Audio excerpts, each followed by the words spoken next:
RFM Matin, il est 7h, le journal Ismaël Kamara, bonjour. Bonjour Babacar Fall.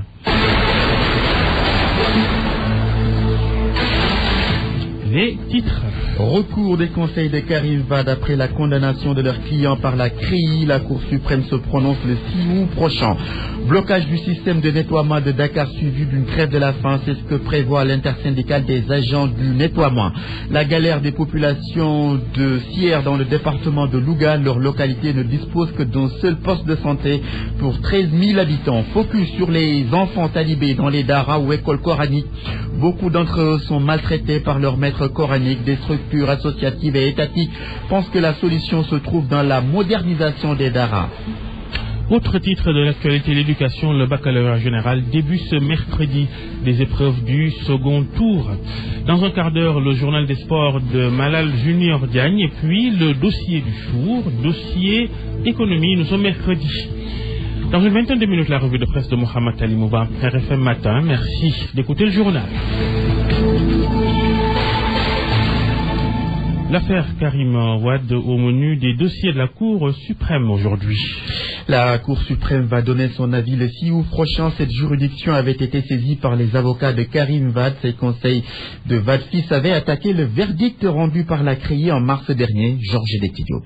C'est la chambre criminelle qui va enrôler le dossier. L'affaire Karim Wade, du nom de l'ancien ministre d'État en détention pour enrichissement illicite présumé. La semaine prochaine, la Cour suprême va s'en saisir. Le jugement du pourvoi en cassation de Karim Wade, Mamadou Pouy, Bibo Bourgi et Alioune Samba Diassé est prévu à l'audience de la Cour suprême du 6 août prochain, 4 mois après le verdict rendu par la Cour de répression de l'enrichissement illicite. Le 23 mars dernier, la CREI reconnaissait Karim Wade, Mamadou Pouy, Bibo Bourgi et Alioune Samba Diassé coupables du délit d'enrichissement illicite. Karim Wade avait écopé d'une peine de 6 ans ferme de prison et d'une amende de 138 milliards de francs CFA. C'était après plusieurs mois de procès ponctués par des rebondissements, les uns plus spectaculaires que les autres. Un boycott aussi de l'audience par Karim Wade et ses conseils. Mais malgré tout cela, la CREI avait rendu sa décision. Celle-ci a été rejetée par la défense et il a fallu plusieurs semaines pour que les avocats de Karim Wade entrent en possession de l'arrêt de la CREI. Ils l'ont reçu dans la deuxième quinzaine du mois d'avril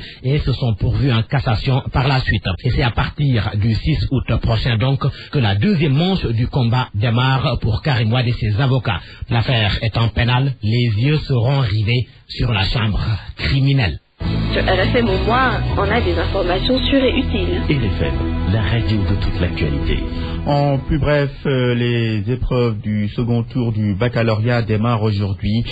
On sait que lors du premier tour donc de cet examen des élèves de terminale pour l'obtention du bac, les résultats n'ont pas été fameux. Plus bref toujours, le Saint-Pic-sur-Soie, ça marche initialement prévu vendredi prochain selon l'APS. La décision fait suite à une rencontre avec le gouvernement. Les deux parties ont prévu de se retrouver prochainement pour discuter de plusieurs questions. Le règlement définitif du dossier à Sénégal, c'est le souhait exprimé par l'intersyndicale des agents du nettoiement. Si l'État ne fait rien d'ici le 4 août, ces techniciens de surface vont observer une grève de la faim suivie du blocage du système de nettoiement de Dakar. Mamadou Fall a assisté à leur conférence de presse compte rendue. Ils sont déterminés, fatigués d'avoir assez attendu. Les agents du nettoiement lancent un ultimatum à l'État pour que les promesses qui leur ont été faites soient tenues dans les plus brefs délais. Après moult démarches effectuées, ils décident de passer à la vitesse supérieure. Mamadou Sarr, chargé de la communication de l'intersyndicale des agents du nettoiement. C'est depuis le 13 février 2006 que nous avons entamé, bien entendu, des procédures au niveau, bien entendu, de l'agence judiciaire de l'État qui avait déjà donné un engagement solennel qu'elle allait payer en mars 2014. Depuis lors, rien n'a été fait. C'est au regard de toutes ces considérations. Donc je pense qu'on a déposé aujourd'hui un préavis de grève dans toutes les grandes institutions de la République. Pour être très cartésien avec vous, d'ici le 4 prochain, Inch'Allah, si rien n'est fait de la part de l'État, Inch'Allah, nous allons paralyser le système de Dakar à Yen et les gens qui sont partis à la retraite seront bien entendu incarcérés dans un lieu de culte ici à Dakar pour pouvoir opérer bien entendu la grève de la faim. Iba Ndiaye, coordonnateur du dossier AMA, s'étonne de la lenteur notée dans le traitement du dossier malgré les instructions faites par le chef de l'État. Perdu au moins 300 personnes sur ce dossier qui sont sous terre. Ils ont des familles sur terre qui sont en train de souffrir. Et ce qui nous attend, c'est que pourquoi, quand le président de la République donne ses instructions, ça traîne. Ça ne doit pas traîner. C'est le chef suprême, celui qui ordonne tout. Autre point évoqué, l'organisation de l'élection des délégués prévue du 5 au 6 août prochain. Les travailleurs du nettoiement veulent désormais avoir des mandataires qui sauront les représenter et les défendre afin que leur travail se passe dans les meilleures conditions. Louga, difficile de se faire soigner à Sierre dans l'arrondissement de Keur-Montmarsar. Les habitants de cette commune n'ont qu'une seule structure de santé alors que celle-ci compte 13 000 âmes. Conséquence, la majorité font des kilomètres pour avoir des soins médicaux. Le reportage d'Abdoulaye Sambou. Située dans l'arrondissement de Keur-Montmarsar dans le département de Louga, la commune de Sierre, du reste très enclavée, compte 45 villages pour une population estimée à plus de 13 000 âmes. Dépourvue en infrastructure sanitaire, se soigner devient un véritable casse-tête pour les populations de cette contrée où 13 000 âmes se partagent un poste de santé. Du coup, donner l'avis relève d'un casse-tête chinois, nous a confié Pape Alembodji. Il est le président de la mutuelle de santé de la commune de Sierre. Nous ne disposons qu'un seul poste de santé qui ne peut pas couvrir toute la zone. Donc les gens, quand ils sont malades, ils sont obligés de recourir vers Keur-Montmarsar ou bien vers les autres zones comme la zone de Mbane, comme la zone de Dagana, comme la zone de Keur-Montmarsar, à la région de Saint-Louis. En général, ils couchent dans les domiciles. Hein. Là, le plus souvent, ils accouchent dans les domiciles. Parce que le poste de santé qui est actuellement là, il est au centre, presque au centre de la commune. Parfois, il y a 35 km à parcourir pour venir là. Parfois, c'est à dos de charrette. Même parfois, il y a l'accouche en cours de route. Vous voyez, là, vraiment, c'est un problème majeur dans la commune de Sierre. Pour atténuer les difficultés sanitaires des populations, le maire Sidi Diorka a débloqué une enveloppe de 500 000 francs CFA pour payer les cotisations pendant 6 mois à la mutuelle de santé au bénéfice de 100 bénéficiaires. Population yi dañu fajowul faj bi dafa manque lan moo tax ma manqué nit yi dañu jàngul ndax soo seetee mutuelle de santé yi ñiy jàng ñoo koy gën a jëriñoo waaye ñiy jàngul jëriñoo ndax dañu xamul njëriñ bu fi ne. Une manière pour lui de faire la promotion de la mutuelle de santé dans cette zone où le taux d'analphabétisme est très élevé. Abdoulaye Sambou de retour de Sierre, RFM. L'accès aux soins de santé reste un véritable problème à Ziguinchor. Toutefois, les populations du département de Bignona souffrent le plus de cette situation. Pour soulager celle-ci, un comité de suivi de la couverture universelle a été mis en place. C'était en présence du directeur général de la CMU, Max Clit-Canfani. Un défi qui ne va certainement pas être difficile à relever dans ce département composé de 19 communes, permettre à ces populations d'accéder sans grande difficulté aux soins par le biais de la couverture maladie universelle. Cependant, une bonne organisation s'impose. Joachim Colli, premier adjoint maire de Bignona. La santé n'a pas de prix, mais elle a un coût. Tout le monde ne peut pas accéder à ce coût-là. Ça coûte cher, les populations démunies ne peuvent pas y accéder. Il va falloir s'organiser pour mutualiser les moyens. Mutualiser les moyens de l'État avec ceux des collectivités locales et ceux des populations. Nous, en tant que collectivité locale, notre rôle, c'est de faire le plaidoyer, de sensibiliser les populations et de mettre un dispositif pour accompagner la mise en place, justement, de ces mutuelles de santé. Un travail qui doit se faire en amont et surtout impliquer les populations les plus démunies qui sont les principales concernées par la couverture maladie universelle, une mission qui incombe à l'administration territoriale. Ousmane Tchaou, sous-préfet de Tangori. En notre qualité d'autorité administrative, devant nous chargé de la coordination des activités de développement au niveau du département. Donc nous avons un rôle important à jouer et nous sommes prêts quand même à assumer ce rôle de coordonnateur de toutes les activités qui se feront autour de cet important programme. Après donc Ousoui, c'est au tour de Bignona d'installer son comité départemental de suivi de la couverture maladie universelle pour la mise en œuvre des activités de ce programme dans la région de Ziguinchor où l'accès aux soins reste problématique pour la majorité de la population. Max Clit-Canfani, Ziguinchor, Radio Futur Média. Max Clit-Canfani donc qui revenait sur l'installation du comité de suivi de la couverture maladie dans le département de Bignona. En plus bref, la Sénélec a besoin d'une industrie de production pour satisfaire la demande souvent supérieure à ses capacités. C'est ce qu'a expliqué hier Abdoulaye Dia, un des cadres de cette société. C'était lors d'une rencontre avec le ministre de tutelle, rapporte l'APS. Il ajoute que la société ne dispose que de 600 MW, dont les 200 sont fournis par des privés. 7h09, vous écoutez le journal dans RFM Matin et c'est une bonne idée. RFM, la radio de toute l'actualité. Ismaël Camara. Le focus s'intéresse à la situation des enfants talibés dans les daras, à Mbacké où pullule bon nombre de daras. La responsabilité des parents est pointée du doigt. Reportage Papa Balagay. À l'unanimité, ils condamnent la manière de confier les enfants aux maîtres coraniques. Trouvé au sortir d'une mosquée, Barasek considère l'acte comme une fuite de responsabilité. Pour lui, les parents ont des devoirs vis-à-vis de leurs enfants. Tout parent doit s'inquiéter de la situation de son enfant. J'ai un enfant qui est dans un dara, je lui achète des habits, je lui donne de l'argent et souvent je lui fais prendre un bain. C'est ça le rôle d'un parent, mais ne pas l'abandonner, c'est trop risqué. Même son de cloche pour Dame Sek et Mustafa Ali. Selon eux, la motivation des maîtres coraniques dépend de l'attitude des parents. Si l'on veut que son enfant soit bien éduqué, il faut lui rendre visite de temps en temps. Et c'est motivant pour le marabout. Les parents doivent se rendre au niveau des daras pour un contrôle. Et chaque mois, si je peux me permettre de dire, et vérifier si l'enfant est dans des conditions d'apprentissage. Mère de famille de son état Ndeydieng ne trouve pas de mal à confier son enfant à un dara. Toutefois, un suivi et un accompagnement deviennent une nécessité quant à l'avenir des enfants. Il faut accompagner le marabout, surtout en période d'hivernage. Mais le laisser avec des enfants sans contrôle, c'est risqué. Mais le laisser avec des enfants sans contrôle, c'est risqué. Certains enfants fuguent, deviennent des bandits, entre autres. Raison pour laquelle les parents doivent se rendre régulièrement au niveau des daras pour un contrôle, mais surtout un suivi.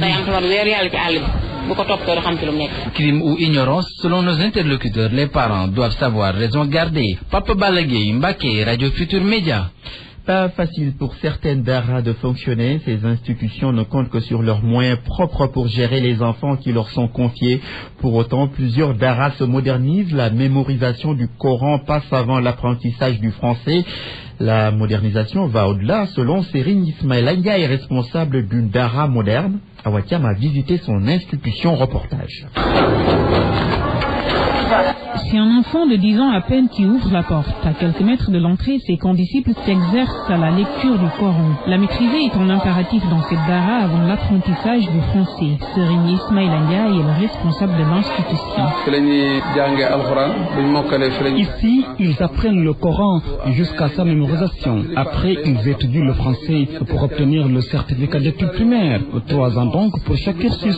Il est aujourd'hui nécessaire d'étudier le Coran. Après cet apprentissage, nos élèves se retrouvent au même niveau que ceux de l'école française. La prise en charge de son potage, pas facile pour Serigne Ismaël Ndiaye. Peu de parents y contribuent, l'État n'y fait rien. Pour assurer son fonctionnement, il n'accorde pas trop d'intérêt au tri des pensionnaires. Vous savez, les daras modernes, c'est dans l'éducation, les études et le mode de vie. Ici, le gouvernement ne donne rien. Nous assignons certaines charges aux parents. Il y en a qui assument, mais d'autres n'en ont pas les moyens. Par contre, il y en a qui peuvent, mais qui ne le font pas. Ceux qui ont abandonné l'école française se tournent vers les daras, mais nous les accueillons malgré leur maigre contribution, car c'est avec cela que nous fonctionnons. Les daras se modernisent grâce aux efforts des administrateurs ou de bonne volonté. Leur modernisation demande beaucoup de moyens selon Serigne Ismaël Ndiaye. L'absence de l'État explique sans doute que certains marabouts envoient leurs enfants mendier. Le PAMOD, programme d'appui aux daras modernes, va être une solution aux nombreux problèmes que connaissent les daras. 64 daras modernes seront lancés en octobre dans cette région. Le coordonnateur du PAMOD, Amadi Diop, était l'invité de RFM Matin. Voici un extrait de l'entretien. Dans les daras modernes, il y a une réponse à un ensemble de problèmes posés par la formation ou l'enseignement-apprentissage dans les daras. Le ministère est en train de faire une nouvelle offre éducative qui, quand elle arrivera à son terme, tous les problèmes que nous connaissons aujourd'hui disparaîtront. C'est ça quoi. Donc c'est contenu effectivement dans cette dynamique que prépare le ministère de l'Éducation à travers une offre éducative, à travers les daras modernes et chapeautée aussi par l'inspection des daras. De manière spécifique, est-ce que vous pouvez nous dire ce qui va changer de manière radicale, surtout les aspects les plus difficiles dans les daras? Bon, les aspects les difficiles, déjà dans les daras, nous avons l'intention de construire 64 et d'équiper 64 daras modernes. Il y aura une formation de qualité parce que ce qui se passe dans les daras va épouser le programme de l'éducation. Il y aura des équipements, il y aura une formation de qualité, il y aura une prise en charge sur le plan médical, sur l'ensemble en fait des composantes aujourd'hui de l'école formelle. Tout cela, donc, arrivé à terme, préservera les enfants de tous les problèmes qui se posent aujourd'hui dans les daras. Amadi Diop, coordonnateur du PAMOD, était interrogé par Makumba Bey.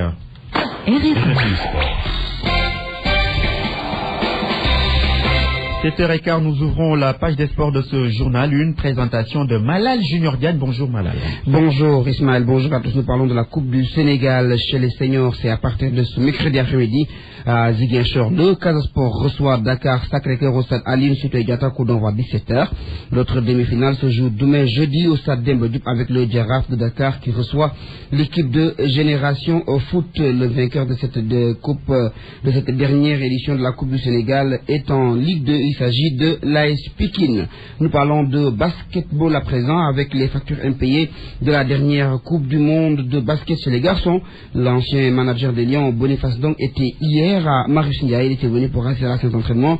Occasion saisie par notre reporter pour lui donc poser la question de savoir est-ce que la question a été réglée ou pas. Boniface Dong a répondu au micro de Solecam. Le kiné espagnol, il n'a pas été payé. J'ai déboursé de ma propre poche pour le payer. Mes primes qui ont été volées, je ne raconte pas des choses fictives. On avait dit que c'est Chersa qui l'avait. Demandez à Chersa est-ce qu'il lui a donné de l'argent. J'ai remis à Malay ma note signée pour qu'il reprenne mon argent quand j'étais pas là. Et cet argent ne m'a jamais été payé. Tout le monde se tue comme si le problème était réglé. Non, le problème n'a jamais été réglé. C'est pour ça que j'étais catégorique. Je ne peux pas continuer à travailler comme ça. Si je voulais, je pouvais porter plainte à la FIBA et ça pourrait nous amener des problèmes.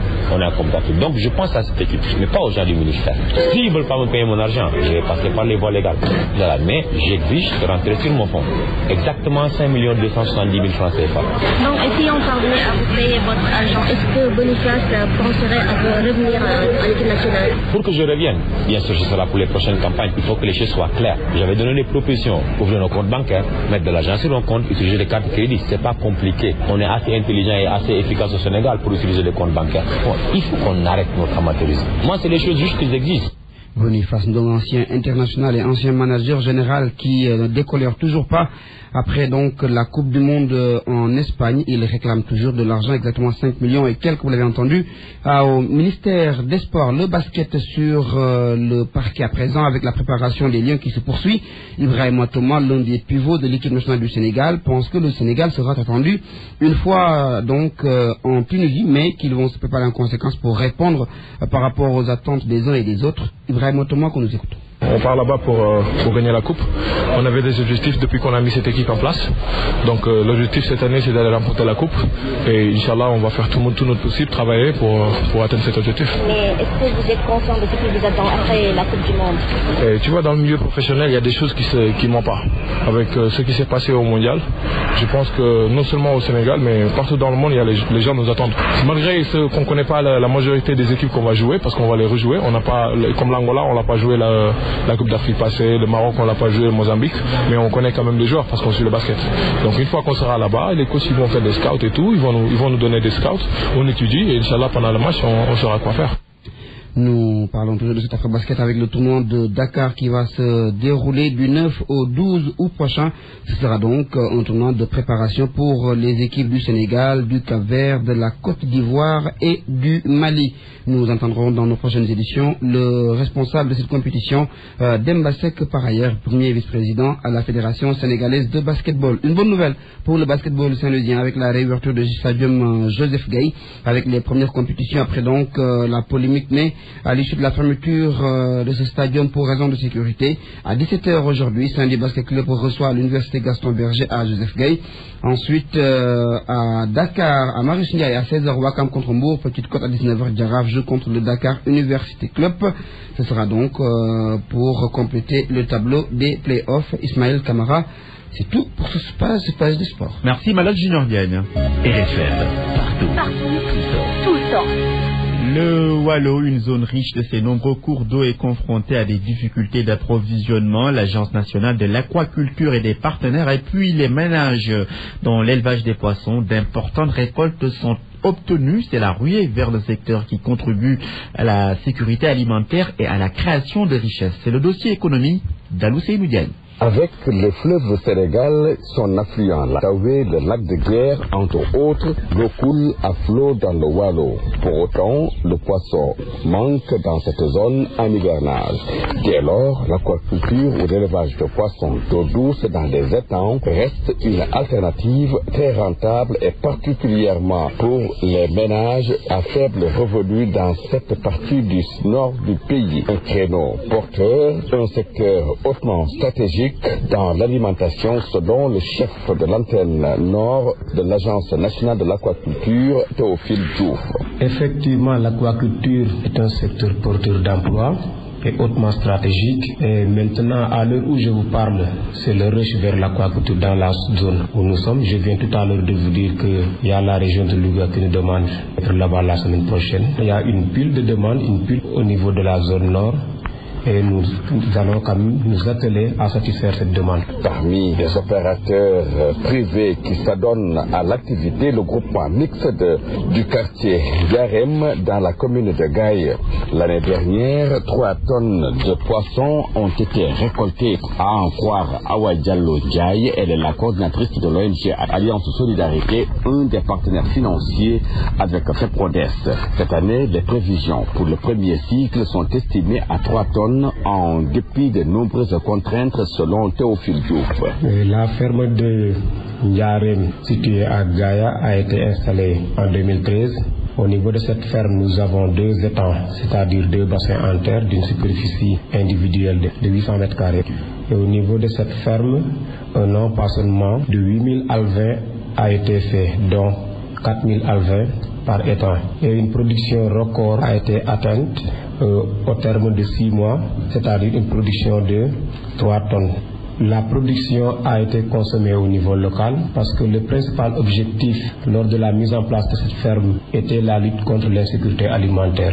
L'objectif principal du projet est de contribuer à la sécurité alimentaire, accroître les revenus des ménages, la création d'emplois et la promotion de l'auto-emploi sont aussi les objectifs poursuivis par les différents partenaires qui appuient les populations. Richard Toll, Al-Ousseinou Diagne, RFM.